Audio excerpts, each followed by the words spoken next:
तृप्ति और तपेश की बेटी तान्या की शादी धूमधाम से संपन्न हो गई। शादी में आए सभी मेहमान घर जा चुके थे। सभी जितना लेकर आए थे उससे ज्यादा ही लेकर गए थे। गांव में शहर की तरह मेहंदी हल्दी वाले सभी फंक्शन पर सबने हरे पीले जो कपड़े पहने थे वो सब तृप्ति और तापेश ने ही दिए थे।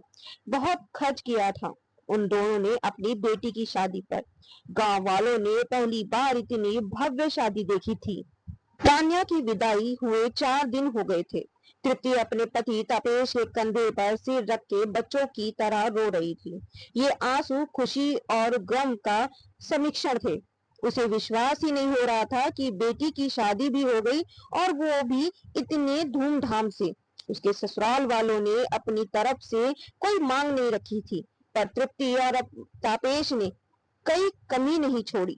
अपनी हैसियत से बढ़कर सब कुछ दिया। उसके सामने वो लिफाफा पड़ा है जिससे पाने के लिए उसने कई साल कठिन परिश्रम किए हैं। उसमें जो लिखा है वो पढ़कर उसके आंसू नहीं रुक रहे। अगले ही दिन उसको प्रिंसिपल की पोस्ट संभालनी है। जिस स्कूल में वो पिछले 25 साल से पढ़ा रही थी अब वो उसी स्कूल की प्रिंसिपल बन गई है। क्या ये तृप्ति घर में बाढ़ लाओगी? इस तरह तो मैं तुम्हारे आंसुओं के सैलाब में डूब जाऊंगा। तुम्हें तो खुश होना चाहिए, बेटी इतने अच्छे से घर में गई है और तुम्हारा सपना पूरा हो गया है। तुम प्रिंसिपल बन गई हो। हाँ, मैं खुश हूँ। आज के बच्चे कहाँ अपने माँ बाप की पसंद से शादी करना चाहते हैं। अपनी तान्या के लिए वर तुमने ही तो खोजा था। तुम्हारी पसंद को उसने साहस स्वीकार कर लिया। अपने रीति रिवाजों के अनुरूप ही उसने शादी की सभी रस्में निभाई। तुम्ही को तो जल्दी थी उसकी शादी की, फिर अब उसकी विदाई के बाद क्यों इतना रो रही हो? ज्यादा दूर तो गई नहीं है, महीने में एक बार तो आया ही करेगी। फिर फोन पर तो रोज वीडियो कॉल से दोनों माँ बेटी बात करना ही है। अब दुखी मत हो और मुस्कुरा दे जरा मेरे बच्चों की अम्मा। तृप्ति बिलक उठी। उसने अपने बेटे सारंश की याद सता रही थी। 2 साल पहले ही उसका देहांत हो गया था।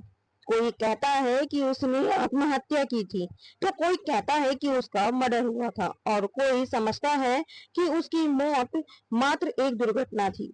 वो कनाडा में नौकरी करता था, बहुत ही होनहार था और स्कूल कॉलेज की तरफ से उसे हर साल स्कॉलरशिप मिलती थी। सब कुछ बहुत अच्छा चलने लगा था।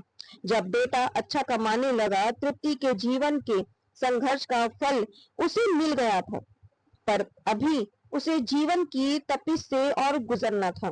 उस समय वो इस बात से अनजान थी। हंसते मुस्कुराते सारंश की मौत की खबर ने उसे अंदर से तोड़ दिया। तुम रो रो कर अपनी आंखें सुजा लोगी तो प्रिंसिपल की पोस्ट कैसे संभालोगी? इतनी बड़ी खुशी का दिन आया है जिसका इंतजार तुम्हें कब से था। तृप्ति ने अपने आंसू पोंछने की कोशिश की, पर वो रुकने का नाम ही नहीं ले रहे थे।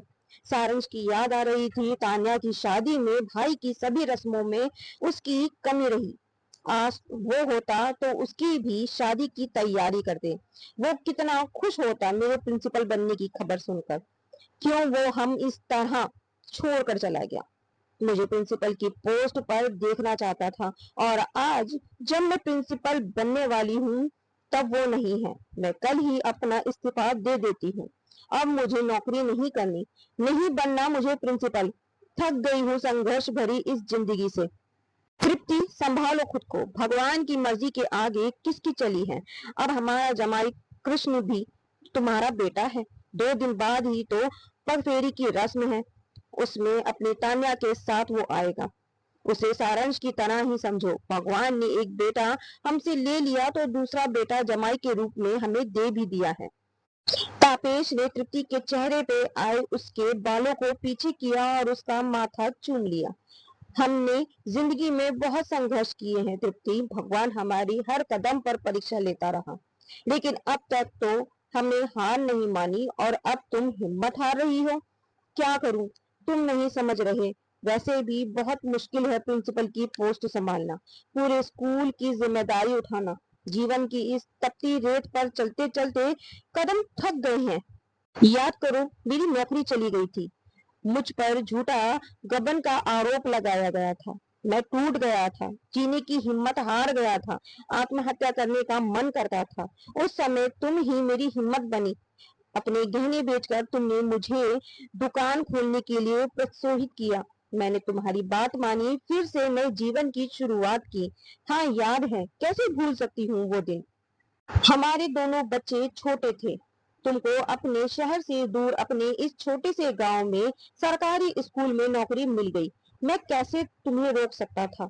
बच्चों को मैंने संभाला और तुमने संभाला हम सबको। तुम हमेशा मेरा सहारा बनी हो। हाँ तपेश जी, बहुत कठिन दिन थे वो। गांव के लोगों की उल्लाहने, उनके ताने और कितनी ही बदनामियों से तार तार होती रही।